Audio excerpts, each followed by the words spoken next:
state of fear and misery. No, you're misery anymore. Live in a constant state of fear and misery. No, you're live in a constant state of fear and misery. No, you're misery anymore.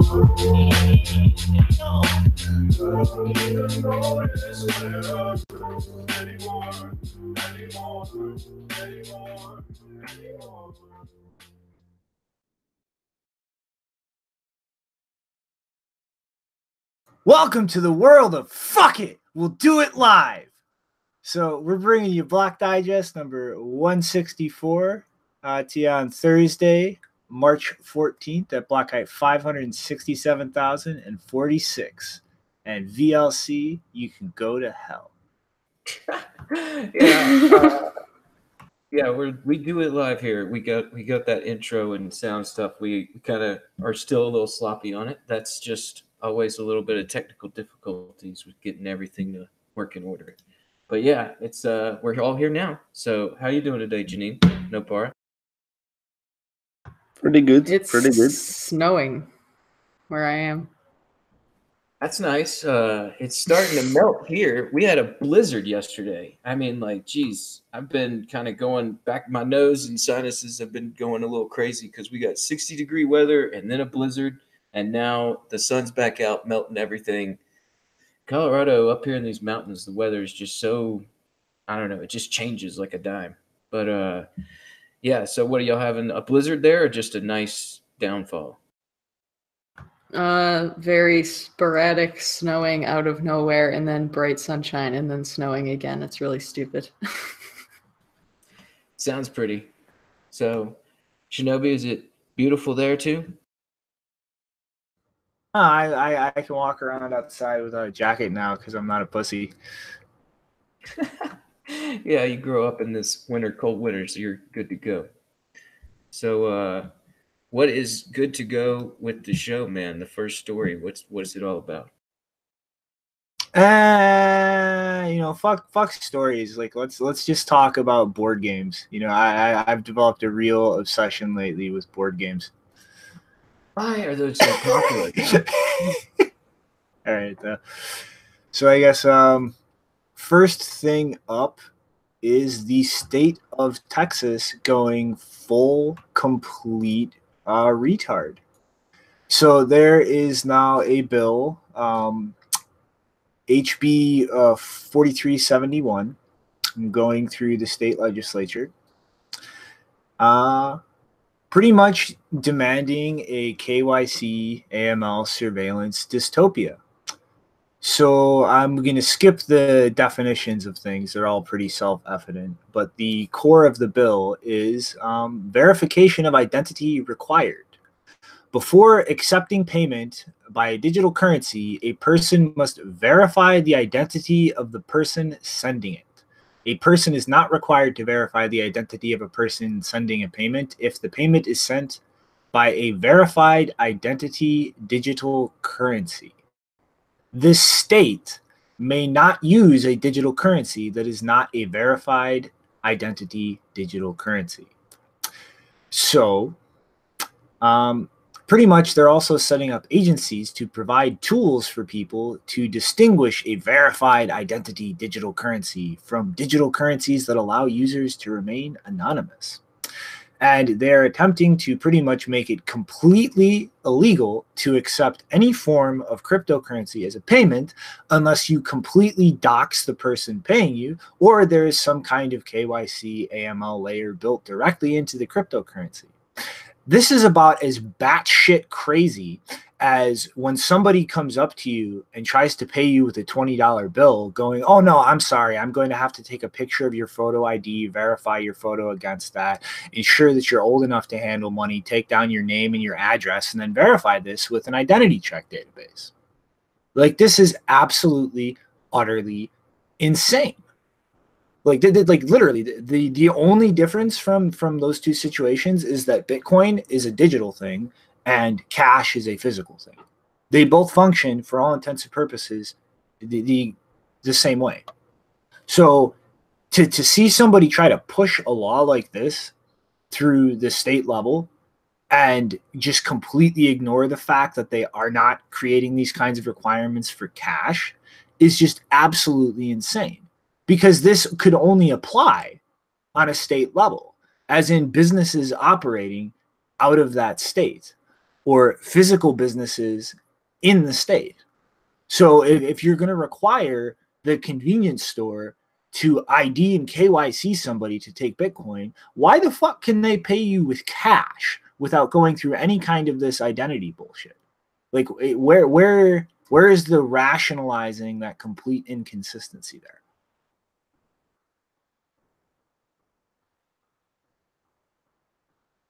Anybody? Oh man, I thought you cut out on me, man. I'm looking up to see like how many people are at this Austin Bitcoin meetup. Well over 1,500 people, and I mean the scene out there is fairly well built out around Austin, which is around the state capital. It makes me kind of interested to see like what's going on there when it comes to lobbying. And I'm thinking about that California bill with the Coinbase on that other side of trying to KYC both sides of the customer transaction. And you know, this idea of like you got to have built-in KYC layer into the protocol in order to even transact. That does sound like another dystopian bill to try and make sure that anybody that's in this system is observed and they're able to shut down on a moment's notice based on their interpretation of what is PC or what is, you know, what is money laundering, and all these little definitions that they get to pick as far as who to censor. It just makes it to where they could censor. And yeah, it's kind of a disturbing trend, but it's like we're starting to see it break up in the country where it's like California and Texas are doing this where you got to have built-in identity. And I mean, it seems like Microsoft's been working on that digital identity system that I know you said you like before in the past, Shinobi. And I mean, like, I'm curious, like that's all being built out in Washington and Seattle area. And I imagine there's some use case for that here in this country. And just makes me see like the division of the patchwork of the way that people want to see this country governed just split up even further. And I'd be interested to see what these people, like I said, and there's over 1,500 people at the Austin Bitcoin meetup. I mean, I've run a Bitcoin meetup for, you know, almost 2 years, but I guess almost 2 years now. And I mean, it's like only up to like 200 or 300 members. I mean, you know, Boulder's a lot smaller than Austin, but I mean, this is right where the legislation happens. That's the state capital. I'd be interested to know, like similar to Coinbase and that bill in California, like, is there something going on between some of the companies there in Austin and this bill? And, you know, if there's some companies I mean, a lot of companies would suffer if they were actually doing some Bitcoin business. So, you know, those guys better counteract that down there. And, you know, I'd be interested to see now that, you know, the language is coming out on this thing, you know, and people are starting to see what's going on down there. We'll see what the backlash is. You know, are people just going to fall in line, or is there going to be, you know, some people saying that this is definitely not the way to go? This is going to hurt Texas economy. I mean, Texas is all about, you know, the individual. I thought it's all about right to bear arms, right to dig some oil in your backyard and just sell it to whatever oil company you want. And I don't know, it seems kind of weird for Texas, but it seems to be a pattern like we're seeing across some of these states. Yeah. I mean, you know, let's take this analogy further than cash. Like your debit or your credit card might have your name on it. When the fuck was the last time you went to go swipe your card at a fucking merchant and they stopped you and went, no, I'm sorry, you can't do that until you show me your ID and prove that you're the person whose name is on that card? It never happens. Like that literally never happens unless the little terminal goes bloop, bloop, confirm ID, which only happens like 1 out of 100 times. So even if you have this crazy nonsense, what the fuck does that actually accomplish? How the hell do you know the person whose name is attached to something is actually the one spending it? I mean, did everybody forget all of the crazy deep learning applications and pattern recognition that had to go into fraud detection to prevent people from just spending money that belongs to somebody else? Like, has everybody just completely fucking lost connection with reality here? Do they think that this isn't going to be bypassed? That this is totally foolproof? It just magically fixes all the problems? So like you have the inconsistency with how they want to treat crypto versus cash, but you also just have the reality of this shit doesn't fucking work.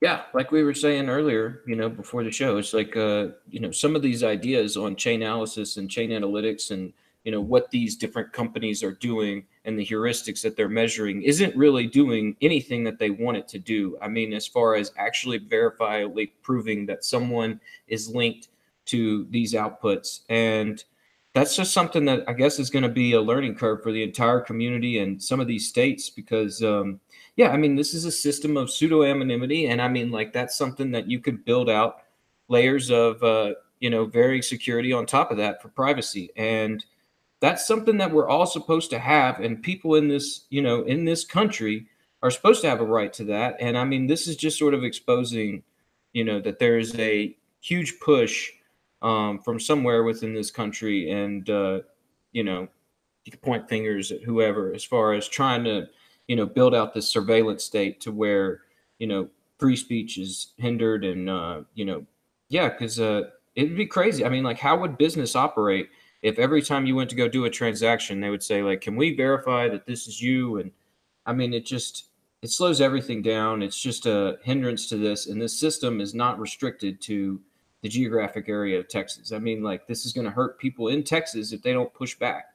And, that's where I watch the legislation here in Colorado fairly closely because I know that these sort of things can happen anywhere. And it's important to make sure that, we try to build this system out to where it enables people to stay in that anonymity set of Bitcoin because, I mean, that's just their right.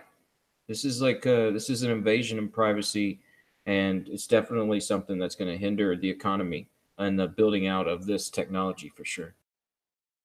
Yeah, and one last thing I want to put in is let's sit and think, how is this going to conflict with pre-existing laws regarding financial privacy?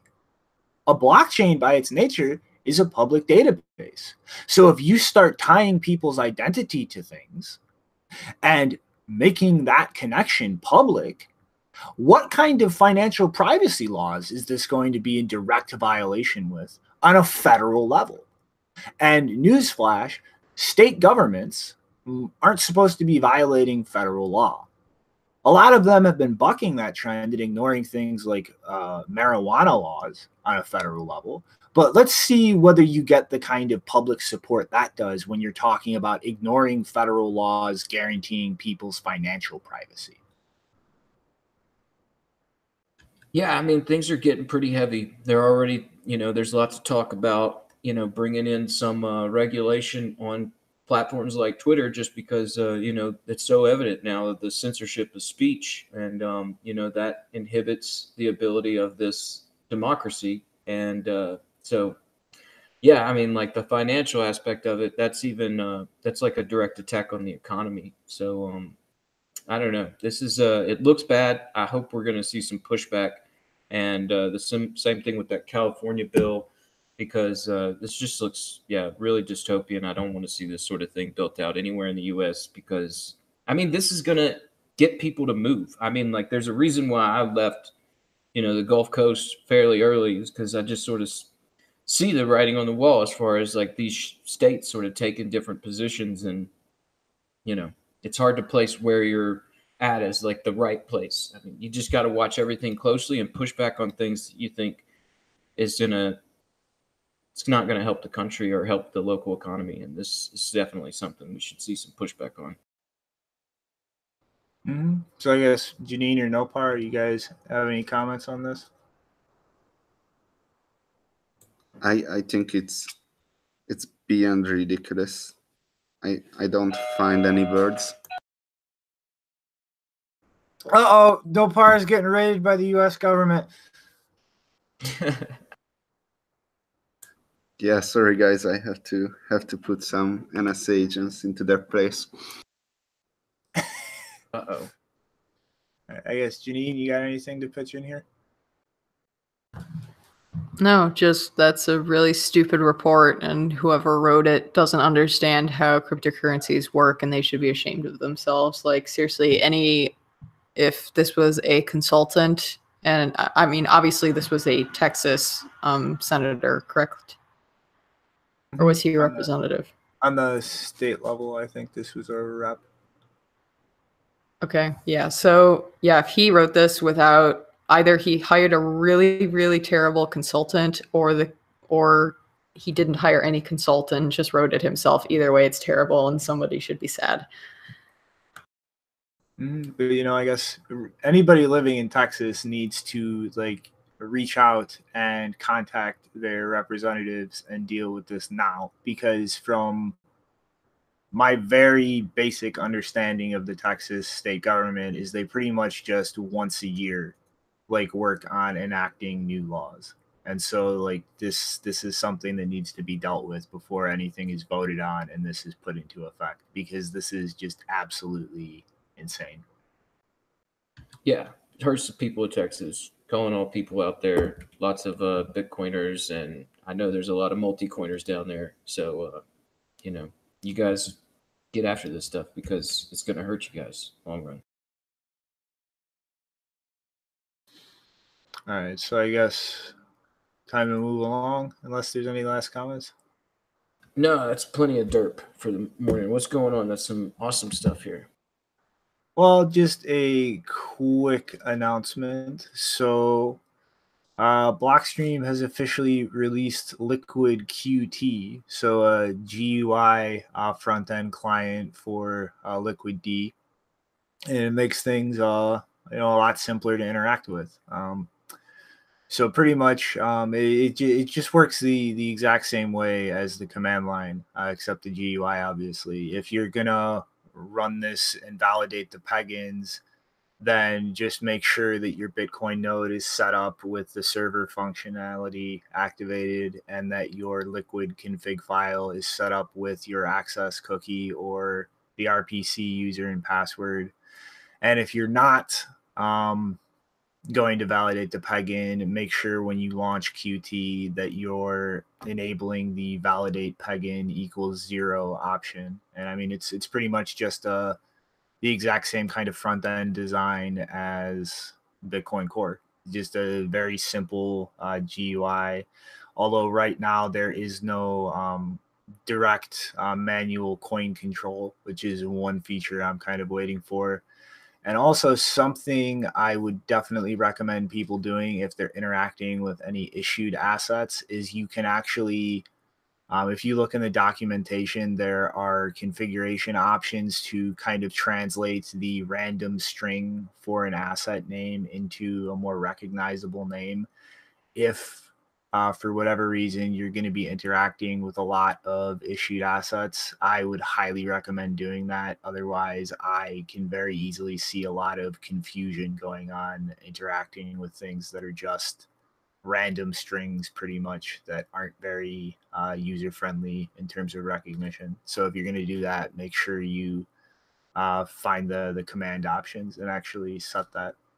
But otherwise it's pretty cool thing. Like, just no more command line monkeying if you want to play around with Liquid. But I do want to end with, you have to remember, if you are going to be putting Bitcoin into Liquid, like, this is something you have to remember. It is a federated environment.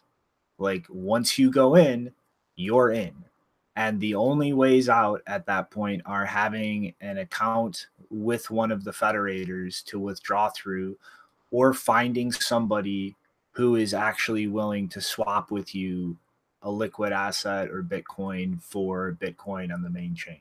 So, like, remember, like, it's easy to go in, but like Hotel California, it's not so simple to leave. And, for that reason, I'm pretty sure that the ability to actually peg in coins through the GUI is not activated yet, although that is something coming in the near future. But remember, again, like, once you put something in there, you're stuck unless you find somebody to swap out or you have an account with one of the federators. So before you put anything in there, remember that and either ask yourself, do you have the ability to get out, or are you okay with putting assets in there that you might not be able to get out very easily? Like, there are a lot of good features on this network, and it's something that can be useful, but you have to remember the differences in the trust models. It's not like opening and closing a Lightning channel.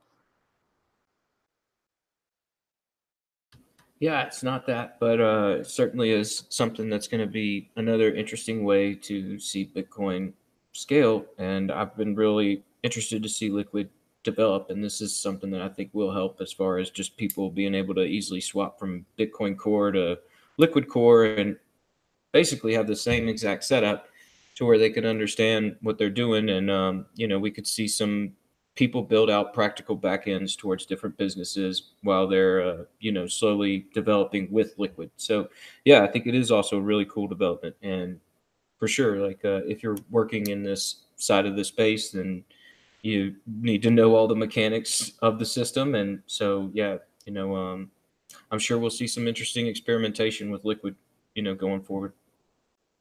So who wants to help my $20 escape? They're stuck in Liquid. Goodness, man. You just better, start getting in touch with some federators, man, and see what you can do. I'm not registering accounts with any more places that KYC me. Help, help, help. My $20 is stuck. Put it on BISC. Speaking of which, who wants to play the I'm Still on Coinbase song? I love that Anybody? song. Do you want me to grab it? No? Okay. It sounds like we need to work a little bit more on being able to enable music through this, this zombie account with us here on Hangouts. All right, so where are we at next, though? We're talking about the whole Trezor, Ledger, back and forth. It's been pretty crazy. I am definitely going to have some substantial things to add when you're done going over this, Janine.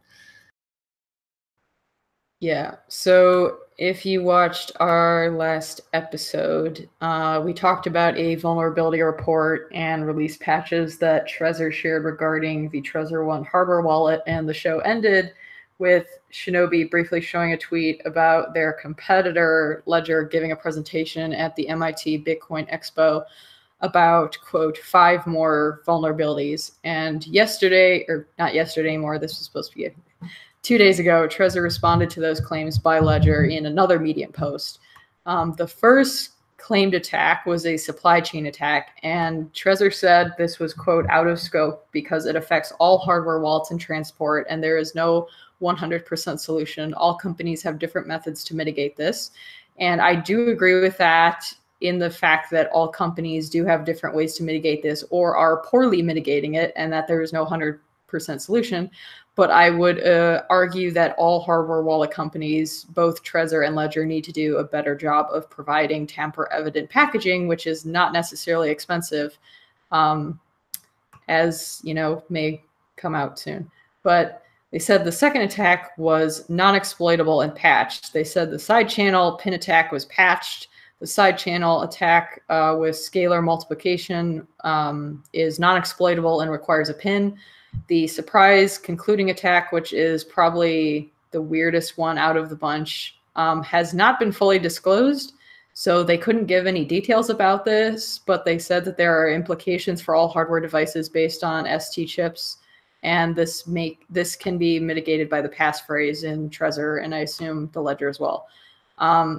So to reiterate what I said in our last episode about this, Trezor says in their post actually that they believe these issues are of lower significance for the absolute majority of hardware wallet users. This was confirmed by the recent study carried out in partnership with Binance, where only 5.93% of respondents consider physical attacks as the biggest threat to their cryptocurrencies, compared to 66% of respondents that stated that they consider remote attacks as a primary threat. And the remaining 27% in that study was just other, so we don't know what the other 27% considered to be the primary attack. They say these 5.93% of users can be protected by using a passphrase which covers the physical security of both the device and the recovery seed for the attacks described. So continued towards the bottom as an explanation to, well, actually, no, they said first that, they designed the Trezor devices with the above explained threat model in mind. Their main focus is protecting the user against remote attacks. So everyone should be aware of that. Like whenever you hear attacks coming out, one of the first things they will say, or very soon that they will say when they're reporting on it, is the fact that it is not a remote attack. It requires physical access to the device. That doesn't mean it's not worth fixing. That just means that they are primarily designing these devices to protect against remote attacks. That means if someone has physical access to your device, that is not something that they particularly designed for in most of these cases. So yes, it's going to be, you have to take, care to make sure that your device is still stored in a safe place, and you should be aware of where it is at all times, or at least most of the time if you plan to reuse it. And then, so in response to the individual vulnerabilities, they gave a bit more detail about the last one. They actually thanked Ledger in 2 of them, even though they said, this can't be exploited.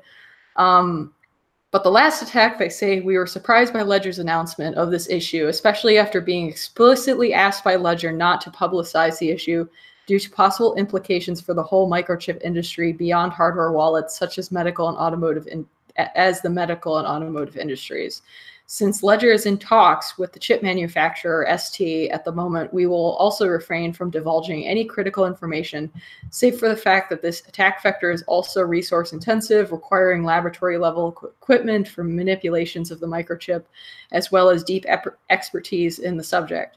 And then I also noticed that a site called Crypto Briefing was tweeting, I think it was the same day or the day after, where they said, yesterday we were approached by three times by a PR firm trying to place a story on behalf of their client, Ledger. The article was a Trojan horse. Although it was designed to appear as our responsibility, it was really a hit piece on a competitor, and we refused to run the story. When it comes to crypto security, we don't take sides. Ledger declared that they had granted Trezor a period of time to work on what their team perceived to be security flaws. Trezor added their comments today, but Ledger does not have a divine right to divulge security flaws or perceived security issues.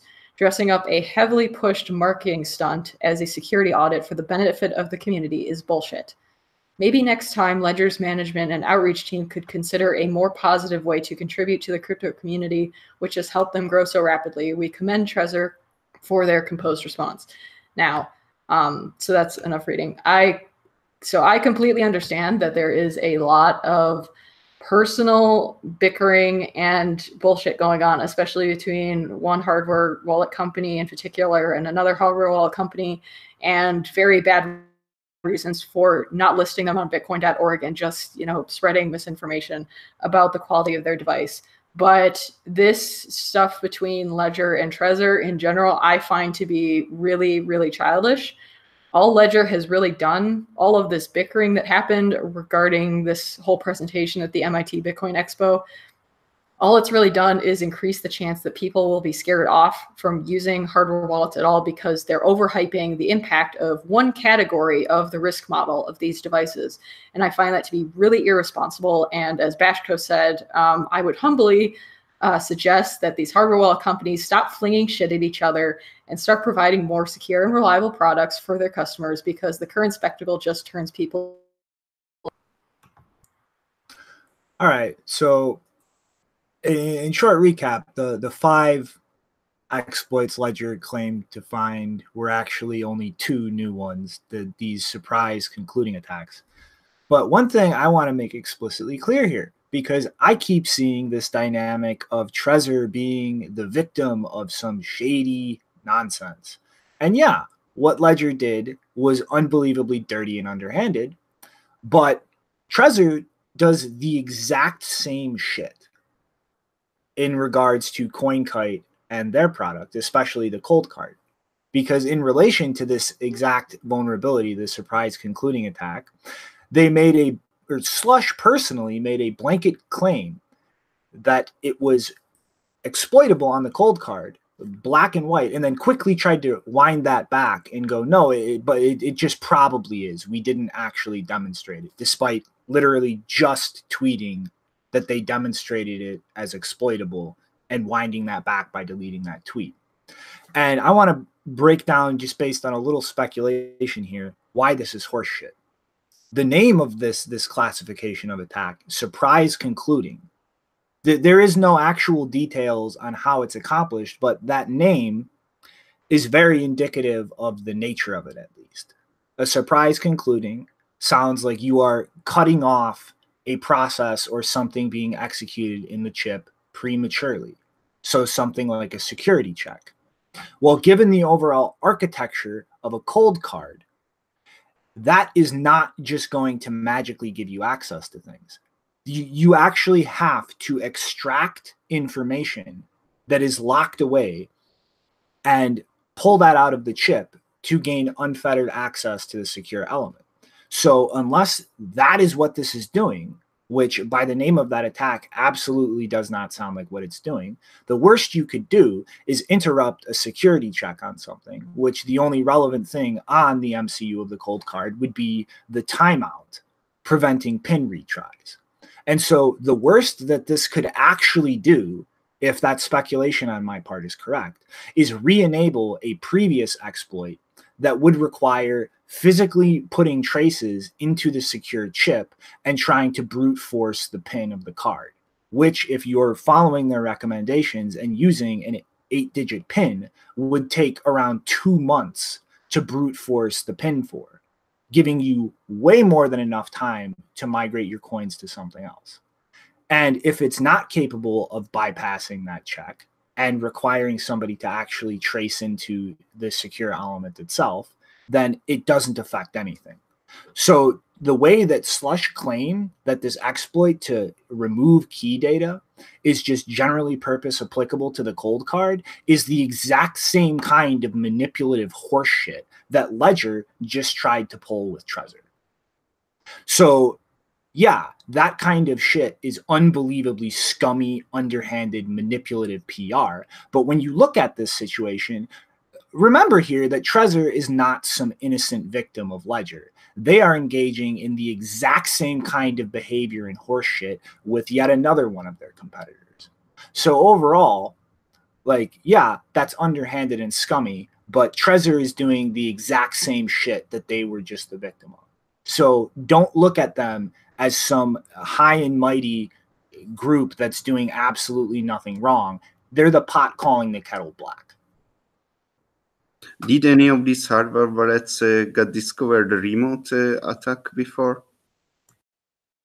Yes, Ledger actually did. And I think Trezor mentioned that in their response post, because they gave that as an example of, like, here is what we focus on. Remote attacks. We have not, as far as we're aware, come across a remote attack for our device, but Ledger has. So, But that was just privacy related, though, being able to pull public keys, if I remember right, correct? Sure, but it's still a remote attack, and some people would consider privacy. For people with, you know what I mean?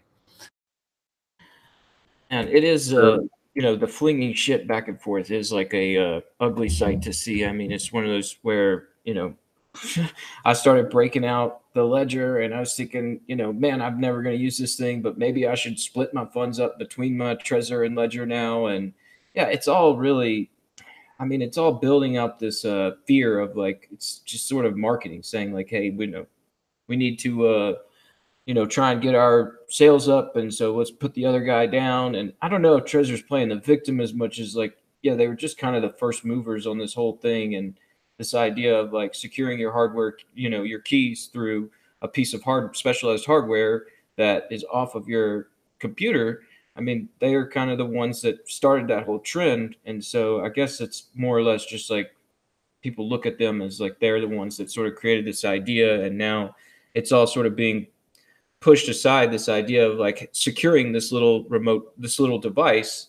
It's like, well, now it's like, well, you can't secure that device, so let's show you all the vulnerabilities. And like you're saying, I mean, it's not, you know, I can understand, you know, you getting aggravated with the whole, like, them playing the same card on CoinKite. And it's just because they're the new movers and they've got some interesting technology. And it's, I've seen some response to this where people are excited about it because it's like competition between the hardware wallets. It's going to drive the best options for customers. But I'll tell you, it sure is upsetting being involved in it because, I don't know, the stress of arguments between what I would consider friends is just like, it's always a little upsetting. And so I'm just looking at it all like, like Janine's saying, it's just, this flinging shit is just, it's ugly. Yeah. I mean, like, don't get me wrong. Like, any of these devices are more secure than just leaving your keys on your phone or a Windows device.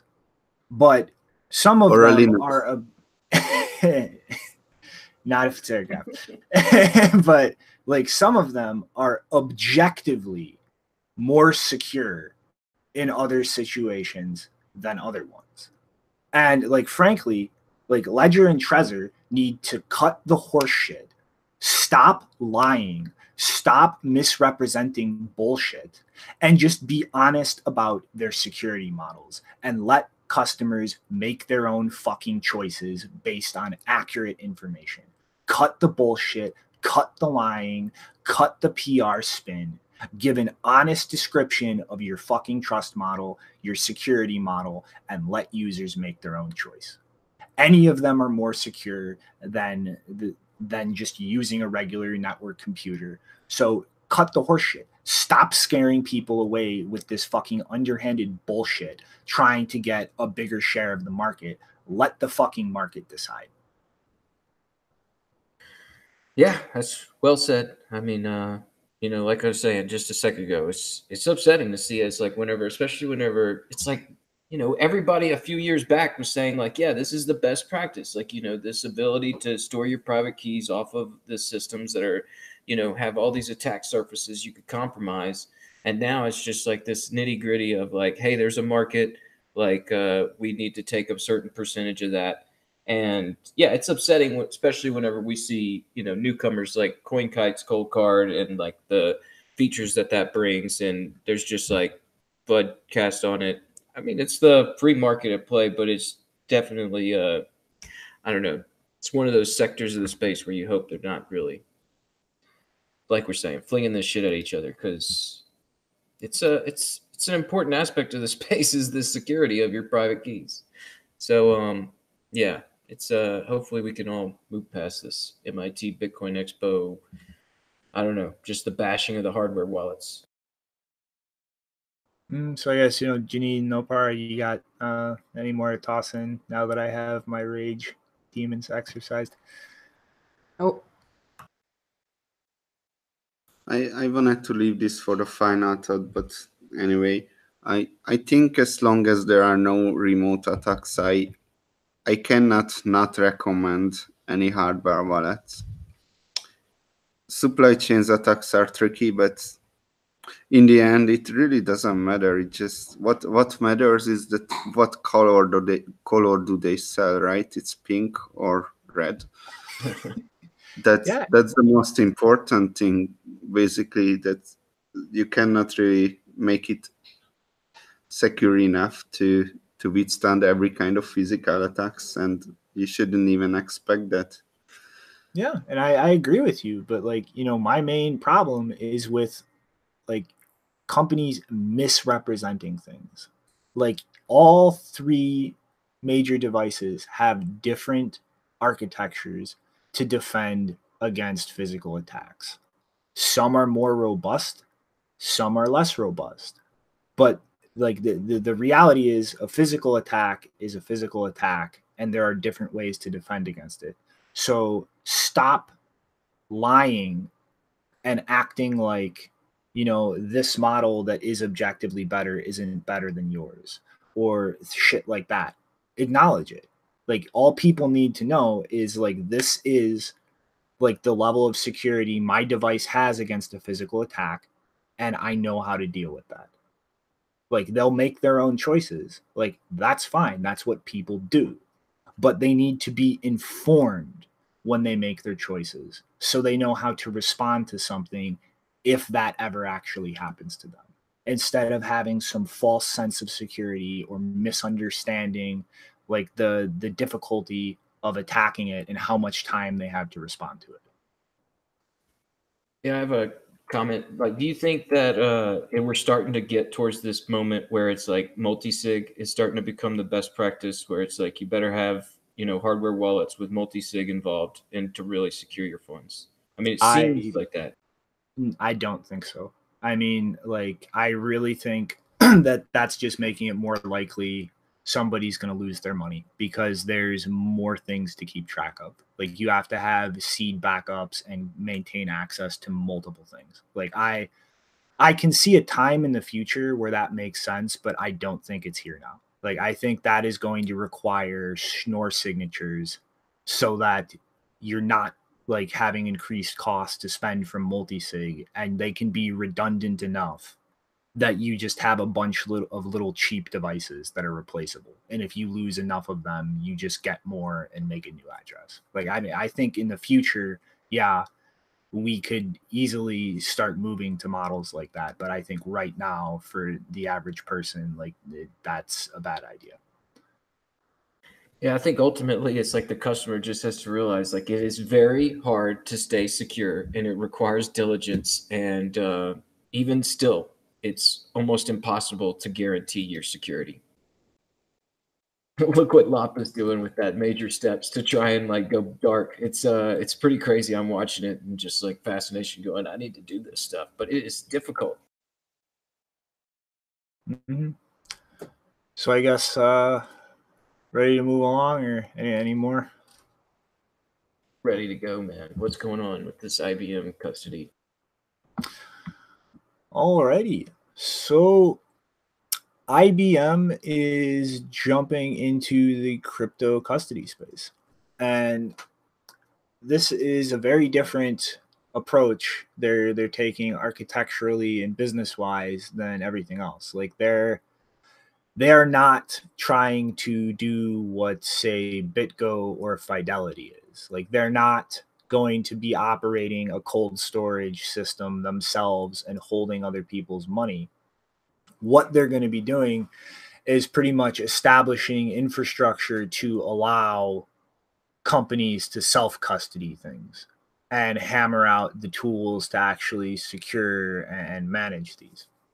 And pretty much what they're doing is, and you know, they this was kind of advertised in the presentation as part of their private cloud and encryption technologies. And I'm not really that clear as to how the cloud actually fits into this, because the presentation was kind of light on actual like deep dives into the architecture and how they're really doing things. But what we do know is it's mostly going to be centered around hardware security modules. And so like what they're doing is actually not conventional cold storage in the sense of having something completely air gapped and in control of individual people. They're going to be moving the route of, I guess the best example for people would be to look at how the Liquid network is operated, where you have these HSMs that are pretty much baked in with rules as to how to react to things and just automatically signing blocks on the network. So it's a secure, autonomous device that's signing things based on preset rules, and any kind of attempts to tamper with it would effectively lead to the device destroying the key material on it, so that there's no chance of that being extracted. And the level of security on these devices can get very sophisticated. Like, it can literally just be things as simple as people attempting to tamper with the electronics and that being detected, or as advanced as different environmental sensors. Like the most common one is literally just sensing a big increase in temperature, which could indicate something like somebody trying to cut into the device enclosure, leading to the key material being destroyed. And so given IBM being involved in this, they're very likely going to be looking at the most hardcore defense mechanisms in terms of when it actually triggers the deletion of key materials. And importantly, they're not kind of building this around a specific piece of hardware. So this is a more general purpose, agnostic setup that can be established using any number of different hardware security modules out there. So this is something that can be very customized based on whatever their individual customers are used to dealing with or have the most experience with, and not just dependent on a single piece of hardware. It's spreading out the adaptability and the attack surface, in that there's not just going to be one single device that anybody attempting to attack this could familiarize themselves with and then be able to take any exploit or attack they find and apply it to anybody using this service. But so it's mostly like designed to try and have as much security as possible, managing the actual key material while not losing, uptime and activity. So they're trying to find that middle ground of having actual security for the keys, but not creating a situation where any kind of withdrawal or transaction is going to involve a huge time delay and require an individual person actually, looking at and approving each transaction. And as well, they're also handling the key setup in a way to enable kind of multi-layer encryption of a key and enable a institution to kind of just fold that into their traditional disaster recovery process. So if a device was tampered with and triggered the deletion of key material, things are set up so that that is simply going to be a part of data backups for the disaster recovery for each of IBM's customers. Like it's set up in a way where if anything happens, each customer still is going to have access and control over a backup of a key, be able to reintegrate that into a new HSM or take whatever emergency procedures that they deem necessary to maintain or regain access to any material whose HSM has been tampered with. And, honestly, this is really something I think that is going to see a lot of use. I mean, I know that they're like the way Fidelity is architecting their custodial stuff, like BitGo, there are definitely going to be a lot of investors or customers or institutions out there that are going to absolutely prefer a device that is completely offline and requires actual people getting involved to, move or deal with any funds. And you can definitely utilize things like multi-signature or advanced scripts to make those kinds of setups safe against personal attacks or insider attacks. And there's obviously a huge market for that. Like those products have already been built. But I also see the potential for a lot of demand of the kind of setup that IBM is architecting here. Like something that still has a very high degree of security, but allows processing in real time without a human having to be involved. Like that's something that it's just looking at the ecosystem as it exists now is going to be a huge gain for any kind of exchange operating a hot wallet. Like now they can raise the attack cost and the level of security for a hot wallet using some kind of thing like this. Or there might be businesses out there who might want or be willing to take the trade-off of not having any kind of cold storage and utilize a setup like this as some kind of middle ground. So like, I don't think that this at all is kind of competing with more traditional cold storage custodial solutions. I think that in the end, these two different types of products are going to be seeking after totally different markets and not really create any kind of zero-sum situation where one or the other wins out. I think both of these kinds of things are going to coexist going forward in this ecosystem. Yeah, I guess this is like what I was saying about starting to see these other different security setups and for custody solutions. And we know that like you're saying, BitGo's over there in South Dakota trying to build out something for institutions, and guys like IBM, they've got a lot of clout in just the traditional sector as far as any sort of tech being brought to the space. So I imagine, we'll see some people take advantage of this. And like you're saying, it sounds pretty interesting as far as just sort of like an in-between and, we've talked for a while about varying levels of security and privacy and how that all works in the system. And so it's interesting to see that being built out, especially from the likes of guys like IBM. Like, I mean, it's pretty, I don't know, it's one of those big companies. It's like interesting to know that they've been working on something like this in the background for a while.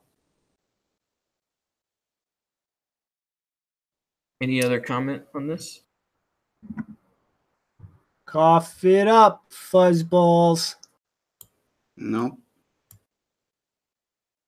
All right, well, let's talk about a setup that has been taken advantage of because it was just a little too easy to do so. So Calgary police in Canada are trying to identify 4 men who were able to steal somewhere around $200,000 from Bitcoin ATMs all over the country. The men took advantage of the ATM operators' sloppy practice of using zero confirmation transactions. It looks like they could have used, they used Peter Todd's replaced by fee tools to get the transaction stuck without allowing further confirmations unless there is an extra fee added to the transaction. Then there is a double spend option in the toolkit, which is supposed to encourage practices that take more than zero confirmations because it's so easy to take advantage of this limitation in a system that requires such sloppy practice. That is like, it's using such sloppy practices. So Peter Todd describes the attack on the RBF Tools GitHub page saying, quote, creates 2 transactions in succession. The first pays the specified amount to the specified address. The second double spends the transaction with a higher fees, paying only the change address. In addition, you can optionally specify that the first transaction, additional op return, multisig, and blacklisted address outputs, close quote. So even though there are tools to help enable this attack, it still sounds like these guys are pretty technically proficient. And if someone in Canada who's close to the Bitcoin scene there takes a good look at these 4 to see if you can help identify them. There's a couple of links in the show notes for this story with their images. From left to right, the first guy allegedly attacked ATMs in Toronto, Montreal, Ottawa, and Hamilton.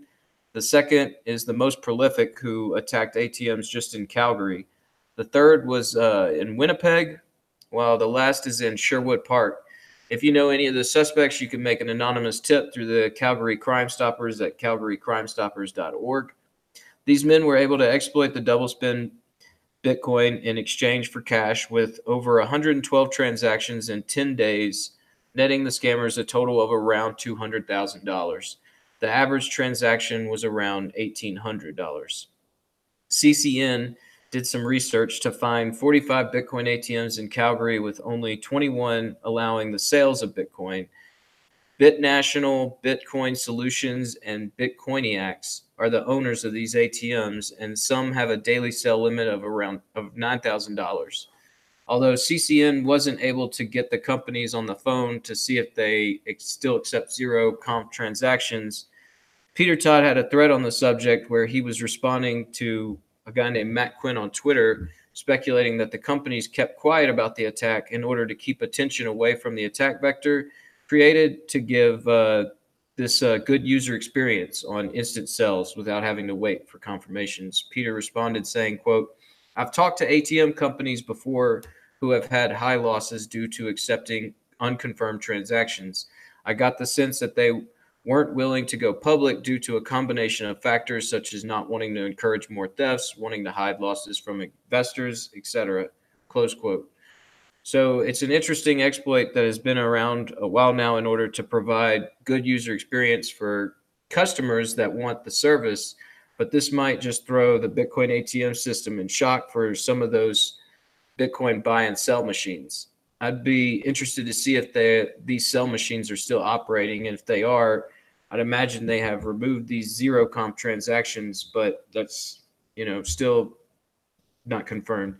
Even though this attack requires technical sophistication, we have arrived to a point in history that Bitcoin has been valuable for a long enough period of time that some of these people who have been studying and working closely with the space are able to pull these type of attacks off easier with the understandings of the system and the bad practices at work. So, that's what's been going on in Canada. A bunch of Bitcoin ATMs fell vulnerable to this zero conf attack. And I mean, we've talked about zero confirmations before and how they're used on other networks as a best practice, and how it just leaves at least open these sorts of attacks. And I guess, we're starting to see them more and more now. So did you guys have any comment on this story? Did they use RBF?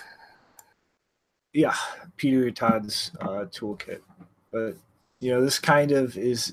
this is a perfect demonstration of why zero conf is just not safe. And I mean, like, honestly, it's a fundamental problem with ATMs. Like, it's not a traditional experience to have to sit around by an ATM and wait for something for like 10 or more minutes to finalize before it completes its action. And that's just a horrible user experience. So they compensate for that with just a horrible security practice.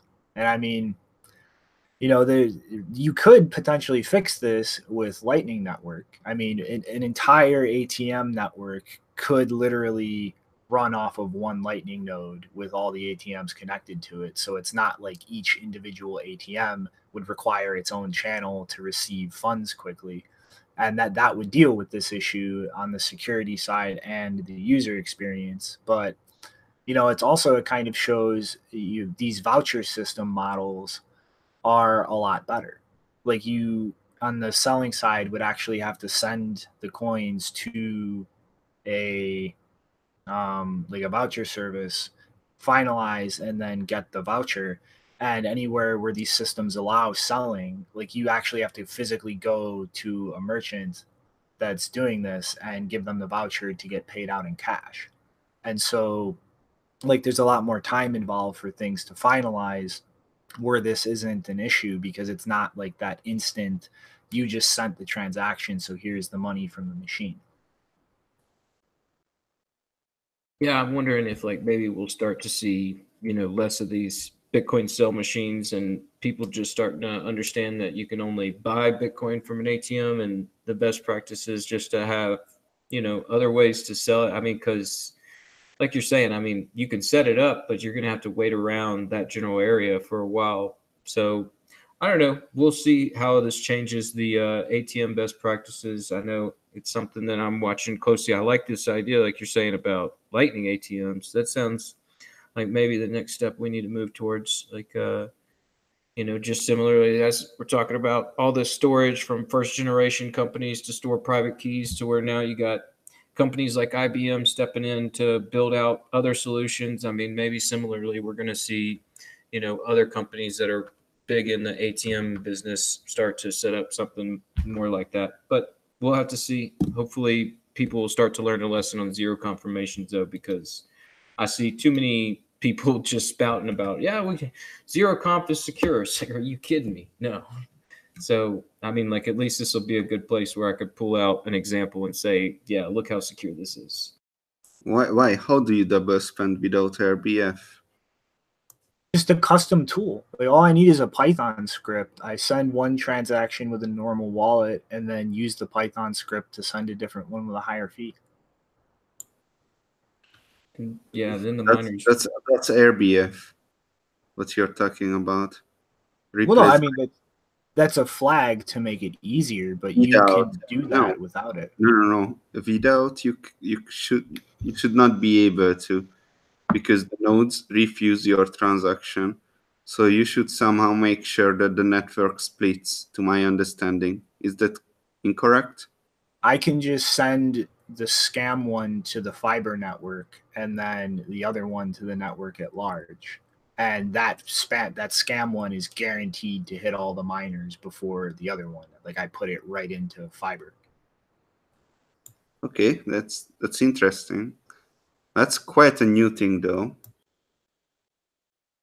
Well, as Bitcoin becomes valuable for a longer period of time, people are going to start finding these and start taking advantage of it. I mean, there's always just been the best practice of waiting for 6 confirmations. And so zero conf always just seemed like a little ridiculous to me.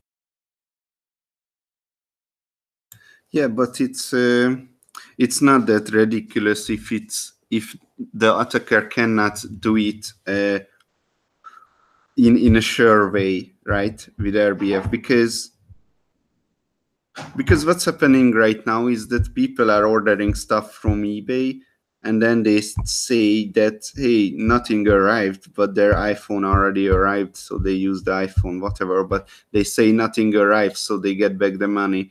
And the merchants who are the vendors who are selling the iPhones or what have you, they know exactly they are scamming them, but they just don't care because they know that there are bad apples who are doing this. So that's kind of the same with zero confirmation too. If it's in case of this ATM, if it's not over $1,000, if it's not RBF, yeah, the fiber network stuff what Shinobi told me, that's quite an issue, but wasn't an issue back then.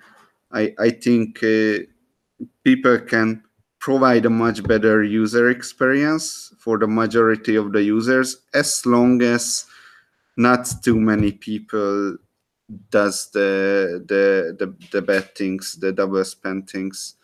So that's a cost that everyone knows that's not secure, but what happens?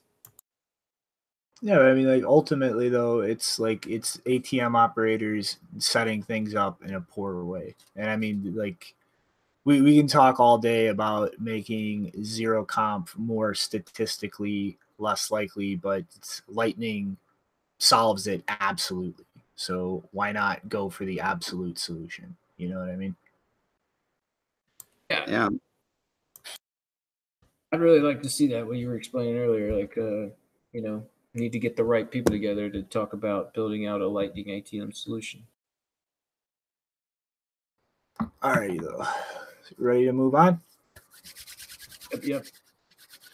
Alrighty. So Ethereum.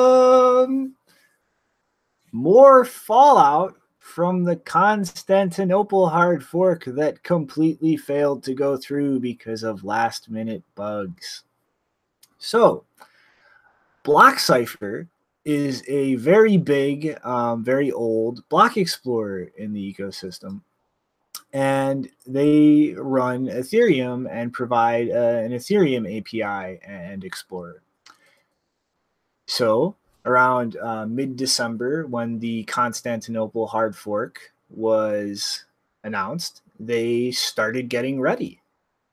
They pretty much backed up their entire state, migrated over to the Constantinople client, literally spent a week and a half over the holidays preparing themselves for this upgrade. And whoopsies, the backup of state that they had was corrupted. So when they attempted to re-import it into the Constantinople client, it was a failure. There was missing data, and they had to resort to a fast sync. Now, whoopsies, a fast sync, which took 2 days, did not actually give them all of the data necessary.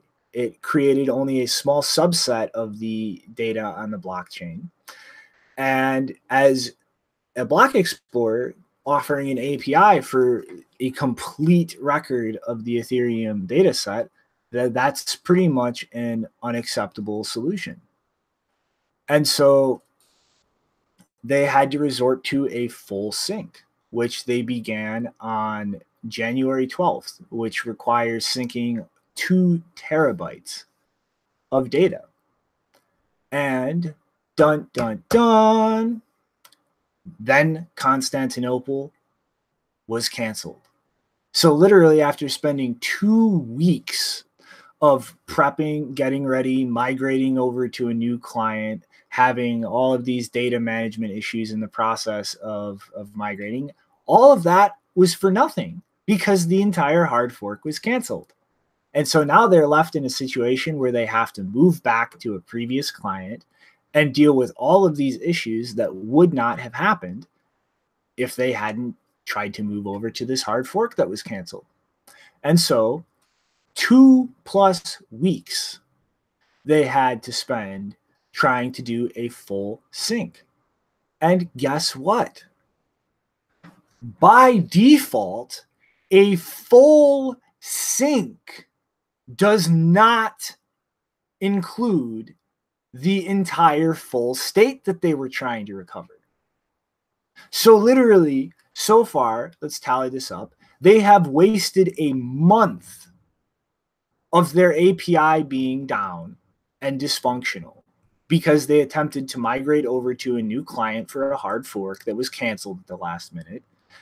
Their data became corrupted in the backup and restoration process. And even going through a full network sync did not restore the entire full state that they serve over their API. And so they went to Vitalik for help. Well, whoopsies. What's the first thing that Vitalik says? Oh, you're one of the few people running those big, scary nodes.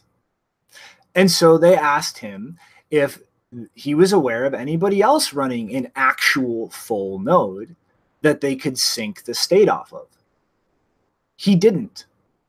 Vitalik was not aware of anybody in the entire Ethereum ecosystem who was actually running a full node. Not even the Ethereum Foundation keeps a full archival copy of the Ethereum chain.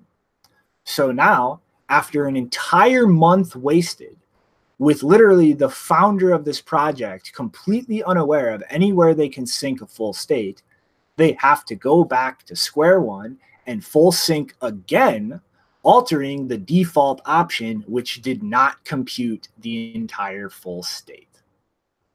So after this month and something long ordeal that was completely set off by, I'll remind you, the canceled hard fork that they started getting ready for ahead of time as a responsible company trying to mitigate their downtime that led to over a month of downtime, they've had to institute an entire new setup on how to handle this. So first off, they're putting in multiple redundancies now that is going to continuously back up staggered states so that they're never going to have to deal with a full sync again. They can always go back to one of the different backups of the entire state of the network that they're maintaining. The resource costs of that are going to be completely absurd. And two, as a result of this, they are never going to try to get ready for an Ethereum upgrade ahead of time ever again. They are going to just sit there and wait and make sure it actually goes through before they begin any kind of migration process. And the cherry on top, if anything were to ever happen to cause a reorganization for Ethereum, as far as BlockCypher knows, they are literally the only people out there who will actually have a full historical state of the Ethereum network. So there's that whole clusterfuck to think about going forward. So let's just give a round of applause to Vitalik, who is so happy that all of the morons out there are still pumping billions of dollars into this complete and utter shit show that has absolutely no chance in hell of being a functionally used thing in the future. Like it's not even half as old as Bitcoin. And it's already running into every kind of compromising security model, like horrible scaling issues, all of the insane issues that you could possibly deal with an unsustainable blockchain system. Ethereum is just running into a brick wall with all of them. Now, wait, no, what they could do is, ask the hard fork coordinator if his node would be good to sync with. Oh, wait, they kicked him out. Oops. But isn't sharding and Jasper's gonna solve everything? No. Rainbows and unicorns, everybody. They'll fix everything. See, like, It's actually If I was Vitalik, if I was not running, like if I'm the founder of Ethereum and I'm not running a full archival node for my own project, that, like, first of all, I would be too embarrassed to not do that. But if I did do that and managed to survive the embarrassment, I would keep that so close to my chest that if like another project contacted me and said, "Hey, can you help us?" I would not like act like I didn't know anyone who didn't have a node, least of all myself. So what kind of world are these people living in where they're not embarrassed to tell other people in Ethereum that they're not running a node when they're like founders and part of the foundation? A fantasy land. I mean, that's like the world of unicorns and rainbows, like you're saying. I mean, I saw just the other day, like Vitalik stepped up at Token Summit 2049. And it's just like crazy to me that this guy gets so much credence because of the fact that he is eccentric. He's a little weird. And like people just like hold up like this fact that he mumbles out some language as fact. And it drives me crazy here because I can't tell you how many times I've had this argument about the importance of verifying your transaction and validating that your coins are a part of the network. And people just don't get it out here. I mean, and it seems like it's a result of a lot of this, like, you know, people just saying like Vitalik will bless us. He knows the answer. But yeah, it's like it's a weird standing point. I mean, like the fact that they don't have archival, they call them archival nodes. I mean, it's insane, but I guess there's just no real importance to the verification and validation of the Ethereum network. I mean, you know, we saw this like with that. I mean, I think that added create to function for all those ERC20 wallets just makes the idea of any of those things actually being something that is scarce is a joke. I mean, it was a joke before, but now it's even more so a joke that you could just rewrite the wallets and reset all the token supply. And I mean, I have no clue what they're doing, but for sure it seems like, I mean, you're right. The hard fork coordinator's gone. I mean, you know, yeah, the answer is in sharding or whatever. I mean, like Vlad ran off with proof of stake, and we got, you know, this Constantinople and people working on this Polkadot thing. And it's like, but what are you solving? Where's the users of Ethereum? That's what I've seen Junseth tweeting lately, and I totally am in agreement with that. It's like they always complain about, oh, you know, Bitcoin's got problems here or there, or, you know, like, what are y'all building out in Bitcoin? Well, look at this, a-holes. IBM's building out a custody solution for Bitcoin because they know that there's some real value to the fact that you could self-verify the network and that these coins are yours. But, you know, let's just go on with our Infura dream that this global world computer is going to build out something and everybody's going to be a GitHub user. Yeah, and I don't remember who tweeted this, but someone looked at the activity on the Ethereum equivalent of the Lightning Network, which I think is Raiden, and they noticed that there's like maybe 36 nodes, something like that, on the Raiden network, and they're like, well, that's really low. Because to put it in context, like when the Lightning Network first started out, obviously, you know, you don't go from like 0 nodes to like 100, like you slowly build up, and it was, you know, hashtag reckless and all of this. So at one point the Lightning Network had, you know, only a couple dozen nodes, but that was like when there was no mainnet access, like no official mainnet that was up and running. It was just like people reconfiguring the software to work with Bitcoin mainnet. And so that's when it had a couple dozen nodes, and that, you know, that was in the first couple of months of it operating.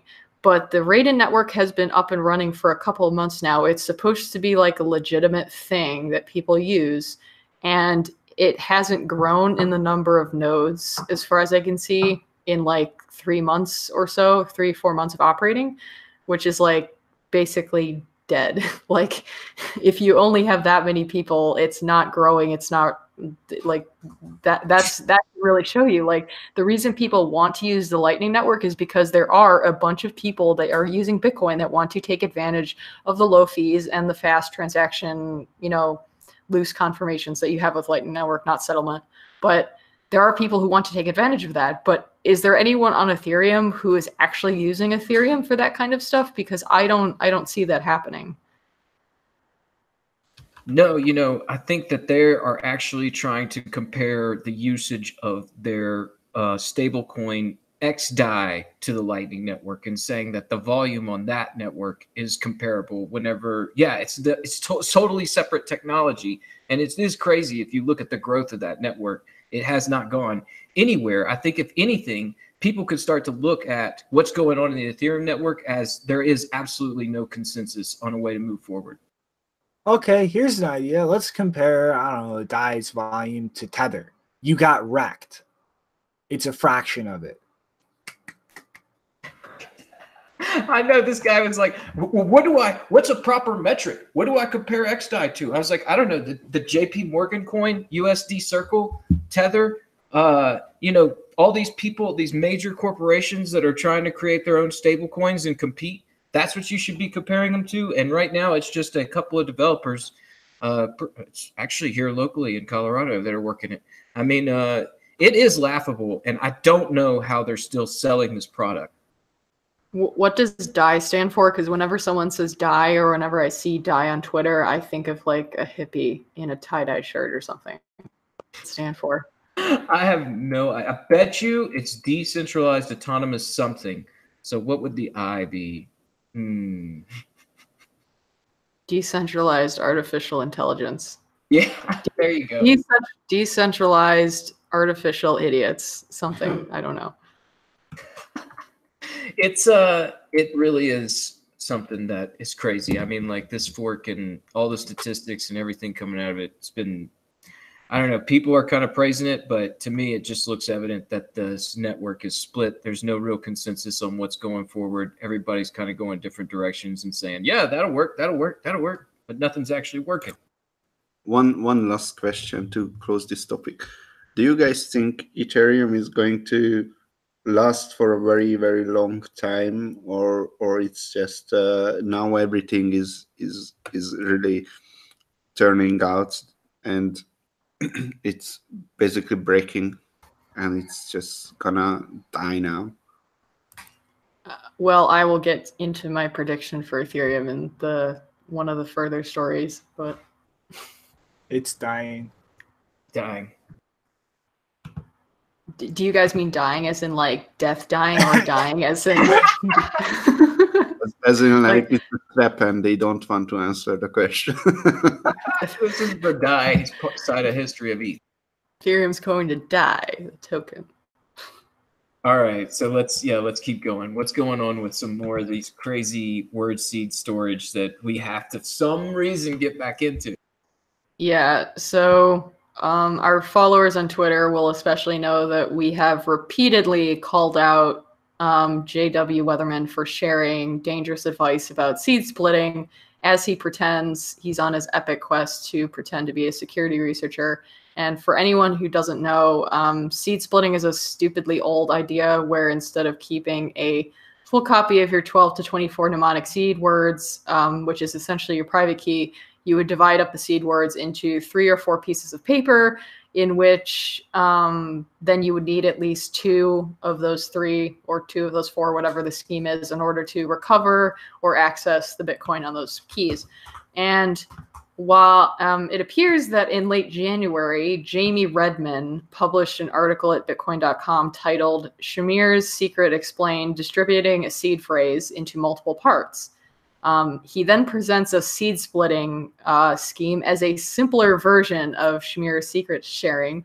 This is not only wrong, if you know what that is, but it's also, seed splitting is off standard in terms of how you store mnemonic seeds, because it greatly increases the risk of losing access to your keys. Data loss and corruption are the biggest risks in key management for the majority of people. And then Jamie proceeds to explain how to split the seed in this article into 3 parts with a threshold of having at least 2 of those 3 parts in order to recover.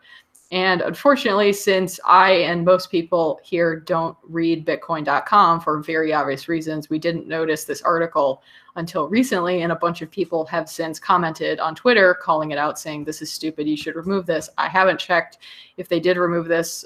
This was a story that I put together several days ago, but possibly it's been released. There's still an archive copy of it if you want to see how terrible it is. Staticus says, terrible advice. The author has no idea what Shamir secret sharing is. The method described is child's play and has nothing to do with it. Adam Back also said, oh no, this is bad advice. Do not do that. Firstly, that is not Shamir secret sharing. And secondly, someone with one part of the seed can crack your keys in 44 bits of work. Now, I don't think there's anything more to read about this. Basically, if you see this kind of advice, don't follow it. If you do follow it, you should understand the risks that you're taking and like really understand them and know what you're doing. And you should just know that this is not a recommended way for storing your mnemonic seed. And if you do it, you're welcome to do it if you want, but you are entirely responsible for any loss of funds caused by following off-standard advice.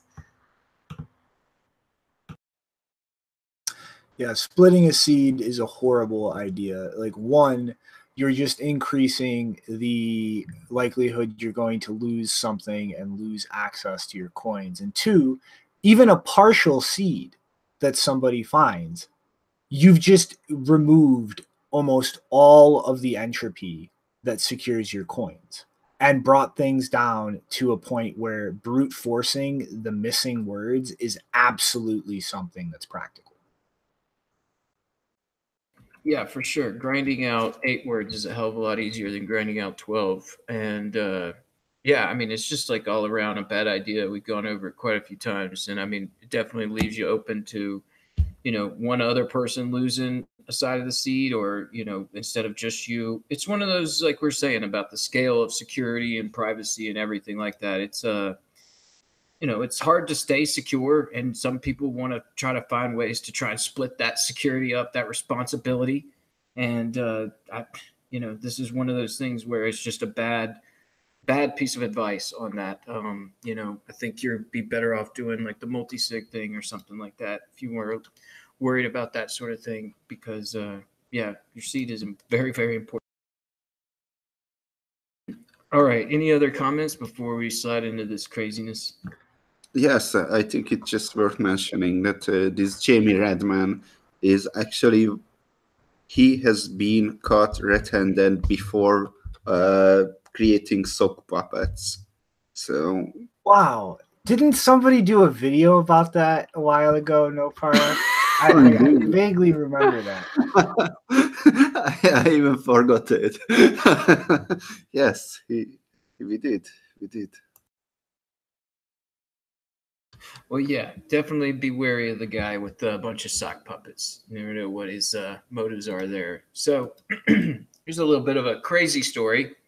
On our first episode, we covered the launch of the Blockstream satellite. Shinobi, you speculated for a long while about the possibilities we could achieve with this evolution in the Bitcoin space. In all that discussion, I'm not sure the possibility of beaming the Communist Manifesto to everyone on Earth was mentioned. But that's what Vice outlet Motherboard decided to do. So back in January, we covered how Blockstream added a messaging API for the Blockstream satellite service. And now it looks like people are starting to figure out how revolutionary this could become. It's been interesting, to say the least, to following Grubbles throughout all this interesting developments coming from the Blockstream satellite. There was that really interesting moment where he tweeted about the message from someone in Eastern Europe where they were just starting to understand the power of Bitcoin and Lightning while experimenting with the satellite. And there's an interesting moment in the satellite's history that showed how it could be revolutionary for these people in oppressed areas around the globe.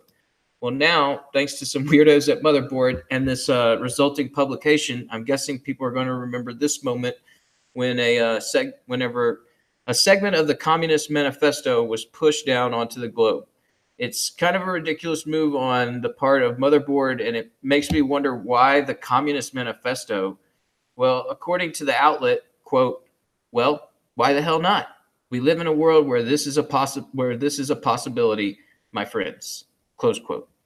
while I agree we live in a world where it's possible, it doesn't correlate with what the satellite is intending to bring us as a global community. I think it would have been a lot more appropriate to send out the Declaration of Independence or a segment of the Constitution or the Bill of Rights. I don't know, anything that really had anything to do with enabling sovereign liberty from tyranny, and not a manifesto that helps enable tyranny.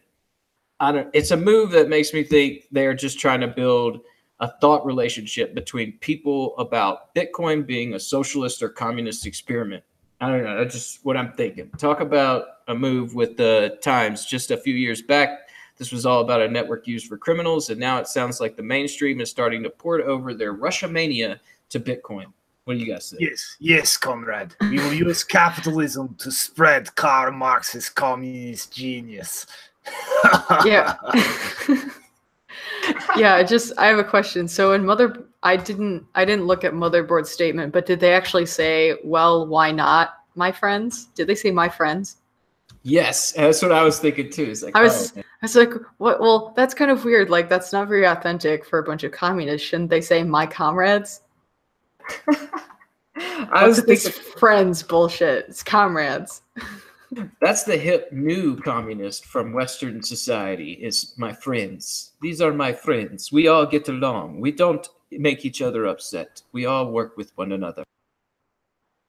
Seriously, my favorite, like, I mean, I don't know if it's accurate to like do Russian accents for all of this, but my favorite meme involving Russians is the one from Swift on Security with the guy in a chipmunk suit getting arrested by Russian police.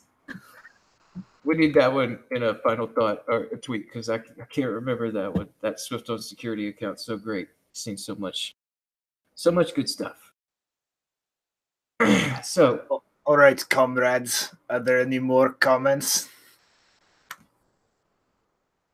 No, this is, just some craziness from Motherboard. We got a couple of meaty topics in front of us, so let's get to them.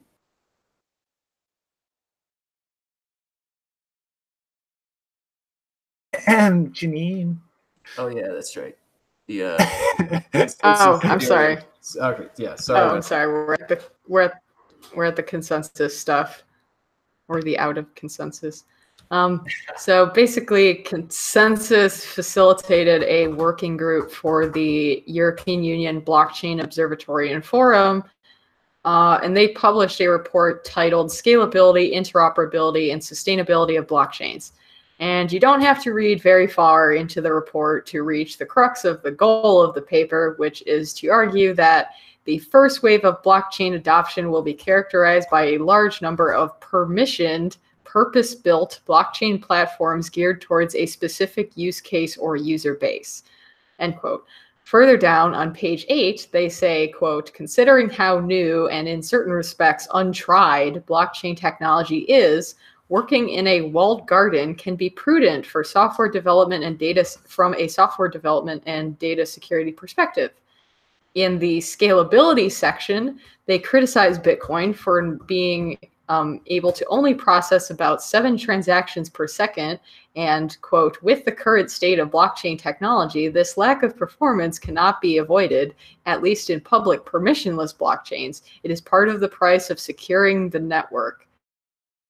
Okay, so these people must be at least 2 years behind schedule because SegWit increased the transaction capacity, I think, by at least 2 times, if not more. So that makes 14 transactions per second.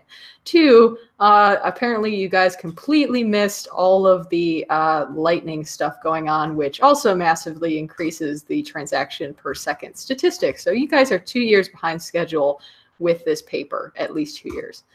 But it gets worse. In the sustainability section, they say, quote, as is widely known, updating and securing the Bitcoin blockchain, as well as other blockchains that make use of proof-of-work consensus, require a great deal of electricity.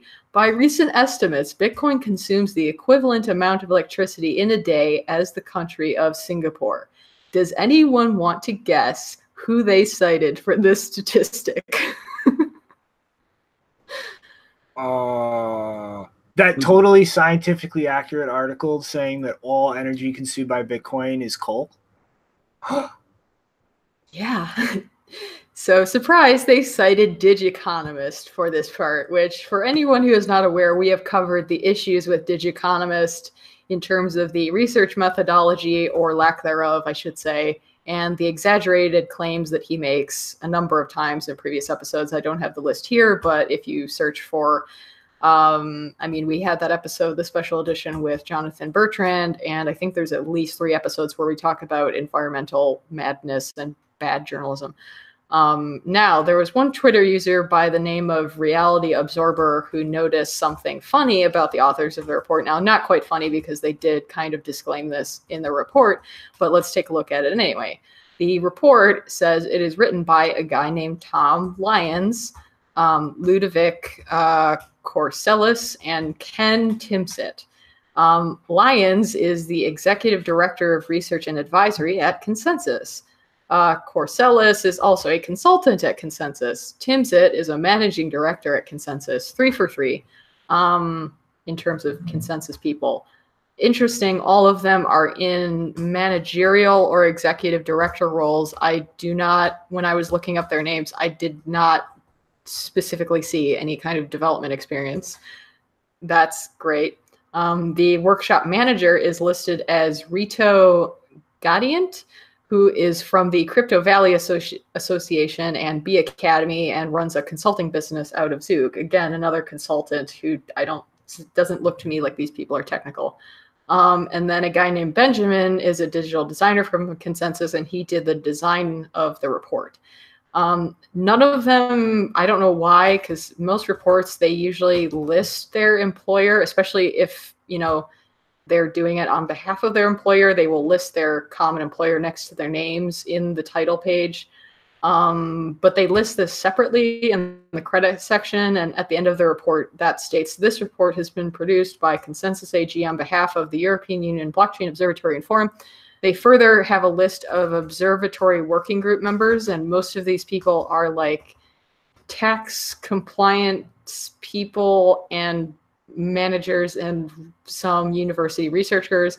The last person on the list is Vlad Zamfir, which is interesting. So basically, Ethereum and ConsenSys people authored this paper. Now, the reason I bring this up is because I just want to make everyone aware of the game that ConsenSys and influencers in Ethereum are clearly playing, especially in relation to the state issues that Shinobi was talking about earlier, which is they want to clearly transition towards more centralized and permissioned systems. And I would not be surprised at all if, within 5 years, if Ethereum still exists in any form, they will have been taken over entirely by enterprise interests and will just be another boring permissioned blockchain. Yep. I mean, I've said this more times than I can count. Like, Ethereum is either going to die or become a scripting language for a centralized database. Like, it's one or the other. Either way, I mean, like, this just kind of exemplifies something that I think we should be paying attention to. I mean, like, especially here in Colorado, I've kind of got my eye close to this fact that, like, a lot of Ethereum guys and ConsenSys guys, like, starting to report to the governments to be like, hey, this is problems with Bitcoin over here. You know, like, you should pay attention to our network. We're doing things. We're doing things the way you want. We can figure out who people are, and, you know, we'll build out these services that don't actually add up any sort of real value and any kind of real scarcity. We'll do those things. And yeah, it's just aggravating. I mean, they could do anything they want on Twitter or social media or anything. I don't care about that. But going and lobbying the government and talking about these things as being like problems, and they're misrepresenting Bitcoin. I mean, like, we just went over this whole Ethereum Constantinople fork and the joke of Ethereum users and the reality behind this curtain of what people are calling this global world computer. It's just upsetting that they're getting such a close ear to the governments. That is the most upsetting point to me on this whole thing.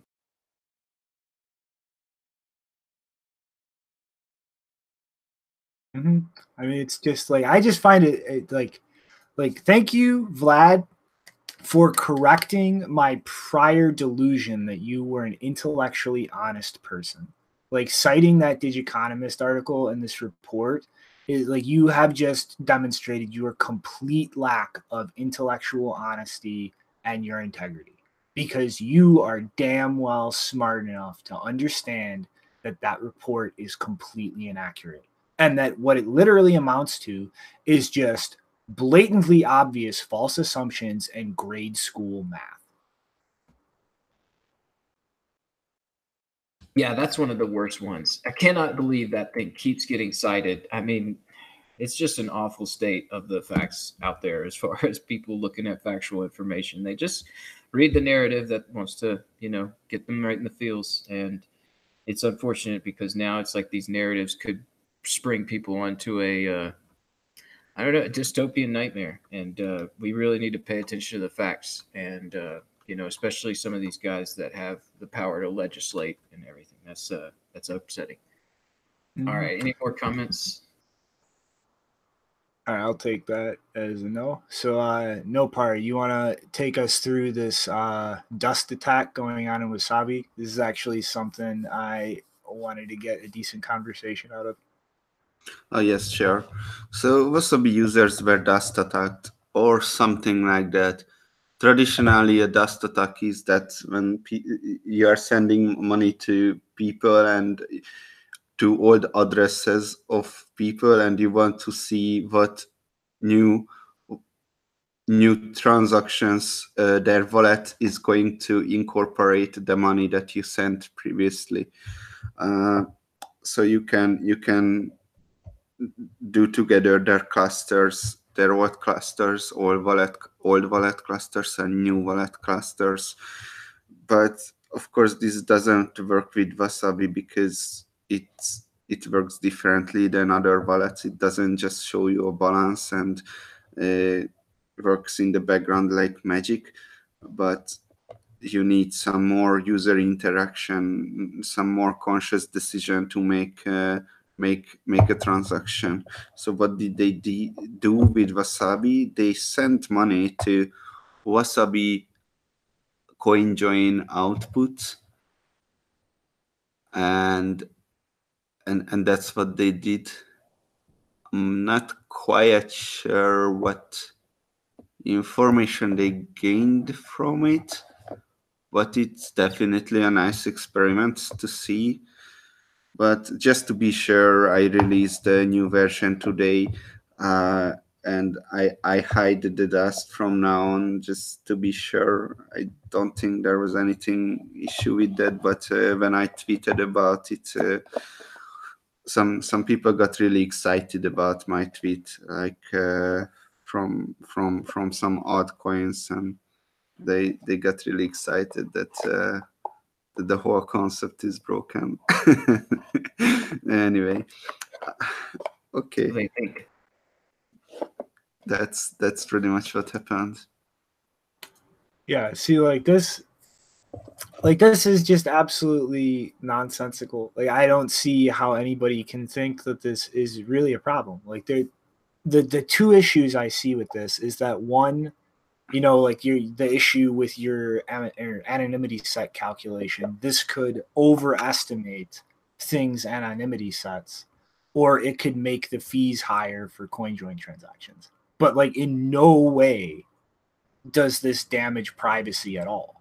Like if users combine things, they're intentionally doing that, and they would lose that privacy whether or not there were dust outputs there or not. If they go back into a CoinJoin, like it doesn't damage privacy because it's being CoinJoined. Is the overestimation of the anonymity set is really an issue there? If you think about it,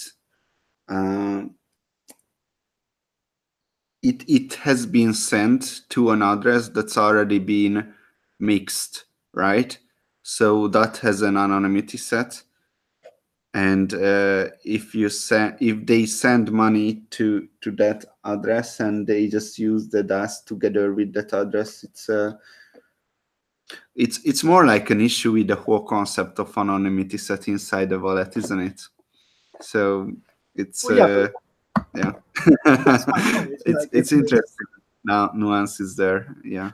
It's a presentation error. Like I mean that like overinflates how private like somebody is, but it doesn't like bring down anybody's anonymity set. Like it might give you a false sense of like, this is my anonymity set, but it's actually smaller, but it does nothing to actually shrink it in reality. So like it doesn't damage privacy. It just makes you think potentially that you're a little more private than you actually are. And that issue can be dealt with within like the Wasabi wallet and how it calculates the anonymity set. So how it should have worked, if you get money for the same address, then the anonymity set should be the one that's the smaller. Is that not what happened? Because I didn't even test actually. That was not what happened, but it just got the large anonymity set. Well, I was just like, I don't know if that actually happened. I was just thinking like what could go wrong. And like those are the only two things that I can think is like the anonymity set gets overinflated or the fees go up. Like it doesn't actually damage privacy in any way. Yeah, true. But is it really an issue if the anonymity set is overinflated? I mean, you got money from someone to a coin of yours that's anonymity set is high already. So that's kind of the same. I mean, you know, yeah. the concept is a bit, there are some nuances there. Yeah, anyway, it's you hide the dust and that's it. I mean, it's money that takes more to spend than not to spend. So you pay more to spend. Yeah, so it's not really controversial, I think. Mm-hmm. I mean, it's not really that big of an issue. Like, I mean, it's like it's really just like the only problem would be users who like want exact accurate information about their anonymity set. Like this might overinflate it for them, but I can't really see how this is damaging unless like they did a coin join with like one other person and then the thing told them that it was like 20 people that they mixed with. But it's like you can't have that happen because you have the minimum like number of inputs and outputs per mix. Yes, so actually I even optimized on the anonymity set calculation a bit, because what I was doing is I was counting the equal outputs, and that's the anonymity set. And there are some other magic, but that's the basic of it. And then I added another magic that, okay, I count the equal outputs, but the anonymity set can never be larger than the number of inputs, which can be still played out, but this attack, what just happened, this would have been ineffective. But there are ways to play it out. But in the end, it doesn't even matter because I just hide the dust. So I fixed it for nothing. I don't know. It's a better. It's blockchain analysis, right? So that's what Wasabi is doing, and it just showcases how nuanced, how hard it is to do blockchain analysis. It's just a guesswork. So what you show to your users is just a guesswork. But hopefully we are guessing the same as our adversary, which is the blockchain analysis company. Anyway, it was really overblown. Was nothing special. I mean, people were sending money to each other. Yeah. Anyway, okay. Well, this is where, like, you know, as far as like, yeah, the ability to actually compromise people's privacy, it's not really doing anything like that. And like we were saying before the show, it's like really, yeah, it has to do with chain analysis, chain analytics. You know, these companies that monitor the blockchain and what they are pitching, and like they say that they're, you know, trying to figure out a way. Well, I mean, first off, it's like I think the dust attack really is just kind of examples of like, yeah, coin joins are working and Wasabi's doing a good job of that. And there's nothing really they could do except try and cast doubt on the system. And a lot of people, you know, there's that barrier to entry to figuring out how a Chamian coin join works, even though Wasabi does it very well and a good graphic interface for everybody to participate in. But a lot of people, you know, once they get comfortable with something, they do that something, and this other learning step, you know, they don't take that lightly. And then whenever they hear about something like a dust attack, maybe it'll keep them from going over there even more. So, and I mean, yeah, it's just like the idea that this dust attack is actually going to unravel people's privacy is a joke. And it's something where we really kind of need to keep pointing out this like heuristics of these monitoring companies that monitor the blockchain. I mean, they're never going to be able to pinpoint which outputs belong to someone in their possession. Really, this is just a tool to measure if there has been a vulnerability that's taken advantage of and a theft has happened in the system, or there's a bad practice that's causing the mismanagement of funds, and to check and make sure that exchanges are, you know, doing their due diligence on reserves and making sure that customers' funds are available. I think that's really what that sector is limited to. The idea that they can start identifying people based on outputs is a joke that we need to keep it going forward, because this idea of like, yeah, dust attacks, and like not too long ago, we were talking about, you know, taint going out to every wallet that we can, just because the idea of tainted Bitcoins is ridiculous. And I mean, yeah, it just needs to be some change in thought here in the way that these systems operate, and like what exactly these outputs are able to achieve.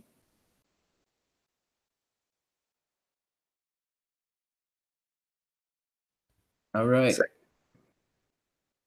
Was there anything else? Because I think this is it's a good discussion as far as like what exactly is going on with these dust attacks or taint and coin joins and anonymity and privacy. That's a very important side of the space, and it feels like there's just a lot of attempts to cast doubt on it. I kind of feel like we already over discussed it. I think we can just move on. All right, Janine, want to take us into the last chunk here? Yeah, so the last story I put in here, it's not directly related to Bitcoin, but it's related to WikiLeaks stuff, and I think it's important because it affects a pretty substantial leak that everyone's familiar with. So within the last 24 hours or so, I've seen various statements and articles about the Intercept not only laying off a bunch of researchers, which I guess accounts for about 4% of their staff, but also making the decision to actually close down the Snowden archive, allegedly without first consulting their own board of directors, which I'll get into in a bit. But for anyone who doesn't know, The Intercept is a media outlet that was founded by Glenn Greenwald, Laura Poitras, and Jeremy Scahill with the primary purpose of holding and processing the documents that Snowden leaked in 2013. And the way that they handled this was a pretty contentious move from the beginning, because even though Snowden himself specified that he wanted the documents to not be publicly released in full, but instead go to particular journalist outlets, many people, including myself, felt that it wasn't really his decision or any of these journalists' decisions to make, because those documents pertain to secret programs and policies that affect not only millions and millions of Americans, but also people outside of the US. So to put that decision in the hands of, a small group of people about, not even just redacting stuff, but about whether entire, categories of documents are not published, seems like a really not so great decision. This is obviously in contrast to the strategy that WikiLeaks has, which is to, yes, coordinate with media partners that they work with prior to a release to not only sift through the documents and understand them, but also to possibly redact some portions that would directly put some person in physical danger. That could not be prevented by, for example, making them aware of that ahead of time, that would be included in the leak. But also, they work with media partners as a way to make sure that journalists have an economic incentive to cover the material. If they just release the material with no coordination to start with, this is something that actually Assange discussed when he was still partnered with Daniel Domscheit-Berg in the early days. There's a CCC video about this, should still be up on YouTube. I think it was it was ages ago. It was probably 2008 or 2009, maybe 2010.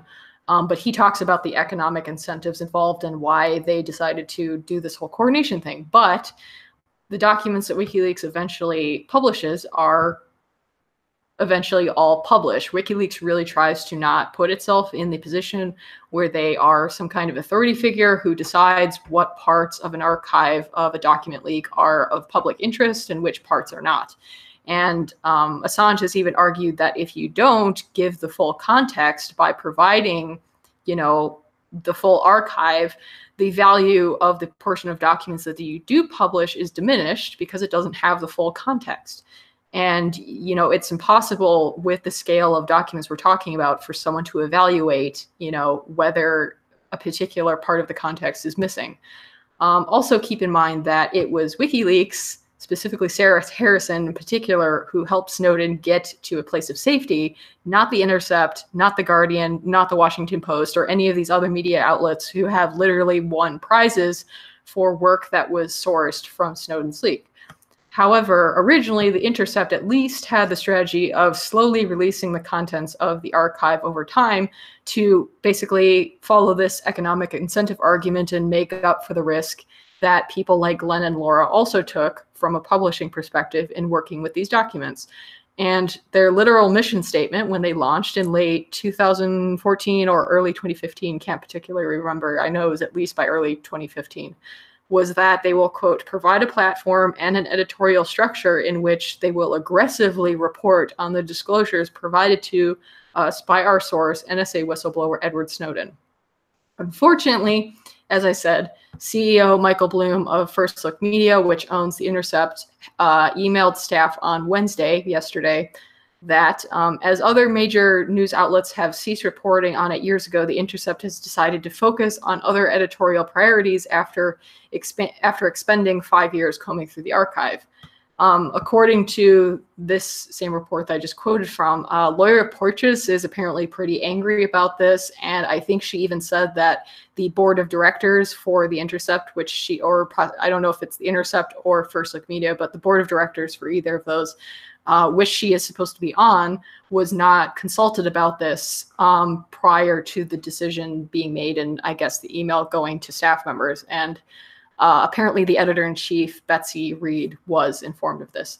And so in a very long statement that Glenn Greenwald posted on Twitter, which I won't read the entirety of, but at the end of it, or towards actually the middle, he says, critically, The Intercept is not the only entity that possessed the full Snowden archive. Both lawyer Porteous and myself, individually and independently, continue to possess full copies of the archive, as do other individuals and institutions.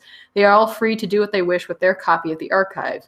Speaking only for myself, I have spent the last several months seeking to ensure that publication of these materials continues under the auspices of experts most competent to do this work and who work with institutions that have the ample funds required to do so robustly, quickly, and responsibly. So good luck with that. That's great if we eventually actually get the archive. But even in that statement, I get the feeling that we may never see the full archive. For anyone who doesn't know, the documents that have been released so far, I think, last time I looked, constitute only 10% of the Snowden archive. So like 90% of the documents are still not accessible to the public. And originally, The Intercept was running, I don't know, a program or something, a research program where journalists could actually go to them and like get access to the archive, even unpublished things, to, you know, figure out if there was anything worth publishing in it. That will now be closed down, according to The Intercept. So that's great. So there's like no particular media outlet at the moment who is dedicated to getting that out. As he said, a bunch of media outlets have it, but they're not publishing it for reasons that are various, and some of them are terrible. So I'm pretty disappointed in this. I think it was a really shitty decision because the whole gatekeeping act that they've been doing was partly justified on the economic basis and also a desire to follow Snowden's wishes. So for Bloom to say, the CEO Bloom, to say that the material is now too old to be useful for publishing, I think that's not only a stupid argument to make because they made this whole economic argument, Like if it's too old now, you should have published it sooner. Obviously, apparently you messed up on that calculation, and that's your fault. But I also think it's arrogant, and it will prove over time all of the critics right who predicted that something like this would happen. So yeah, now a bunch of documents that may be incredibly important to the historical record are in the hands of Laura Purchase and Glenn Greenwald, who hopefully will do something about that, but then a bunch of other outlets who do not have it as their explicit purpose to make them public. So that's great. This is how you take a legitimate leak and turn it into a limited hangout. Like, point blank. Like, that's retarded. Like, hey, the military was literally opening and sifting through American citizens' mail back in the 50s. But why would you guys want to know about that? That's not important. That happened 70 years ago. That's not an important thing to understand. Or shit, how about American politicians laundering money for the Nazis? No. You guys don't need to know about that. That happened like 80 years ago. That's too old to be relevant or important information. Yeah, it's upsetting to see this is like the way these leaks are handled. I mean, like you're saying, I mean, this is relevant information to pretty much everybody that's under any sort of technology that's been created here recently. So, I mean, it's just, yeah, it's something that I think everybody should have access to. I mean, when the Intercept was created, I thought it would be a good thing. But, you know, like you're saying, I mean, to limit this to just a few people, it really kind of just made it easier, I guess, to clamp down on the information once it was known who had it. And yeah, maybe it should have just gone much more to some system like WikiLeaks. But yeah. I guess no part. You got anything to weigh in here? Not really. Alrighty then. I guess give me one moment to switch over my sound input and keep yourselves muted, and let's start final thoughts off with a song.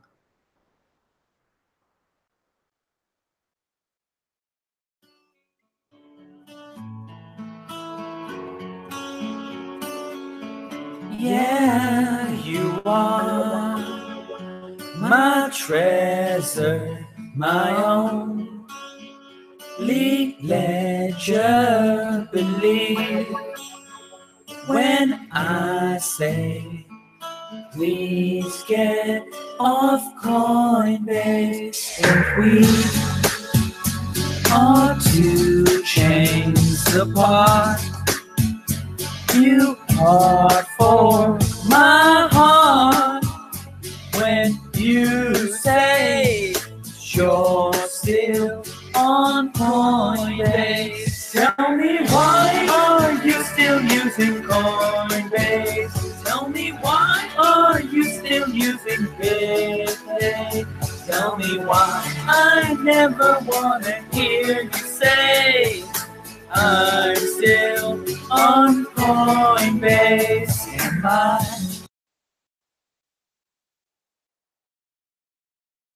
That was awesome.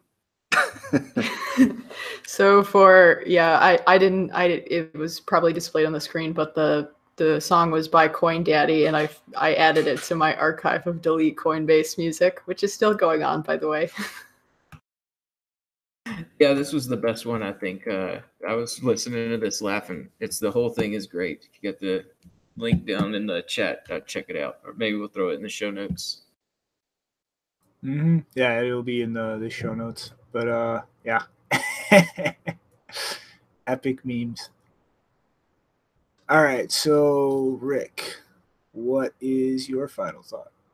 All right, final thought is look, Venezuela again, guys. Like the power has been out there for about a week there, and it got restored here just in the past 24 hours. So thank goodness. But like this is just a couple of guys. They the Bit Bros, like they put up a Lightning Network node even during the power outage with a 12-volt motorcycle battery, and just trying to keep these nodes running. And it would be nice if these guys could maybe get a hold of the LN Trust chain. I know that that torch has kind of been faced with liquidity issues and stuff, and we want to get it through Venezuela. I mean, That'd be pretty awesome. And yeah, it's just a bunch of guys out there, you know, people doing the good work for Bitcoin. I mean, this is like where, you know, you test out network robust strength. And, you know, I mean, like there's been a real power outage and problems going on in that country for a while. And so just wanted to call attention to what's going on there, because we didn't really cover it in today's stories, but I was just searching. It does look like power's been restored to certain areas, but they still have problems getting uncontaminated water to different, you know, to different areas. So yeah, it's just a lot going on there, and you know, a power outage, and you know, still keeping people off the grid through solar panels and little lightweight nodes to, you know, still get in information through the Blockstream satellite, and just to still continue to propagate the network, even though it's going through all these problems. I think that's yeah, it's just something to definitely keep your eye on, and I'm sure there's be some more stories coming out here where we'll probably cover this again. All right, Janine. Any other final thoughts? Oh, yeah. I mean, you can show the chipmunk Russia meme, but the actual thought that I have, just, I don't think Blake is watching today, or I didn't see him in the chat, but shout out to Blake because he said something nice about me in Hacker Noon, and I've been getting follows because of that. So thank you, Blake. That's not a thought. Okay, meme time. Meme. All right, meme done. No par. You got any final thoughts? Yes, that meme was funny. I just want to come back to the hardware wallets again. There are a lot of shitting on each other going on behind the screens, in front of people's eyes, but I really haven't seen any outraging issue with any of the, at least the major hardware wallets, right? The Cold Card, Trezor, Ledger.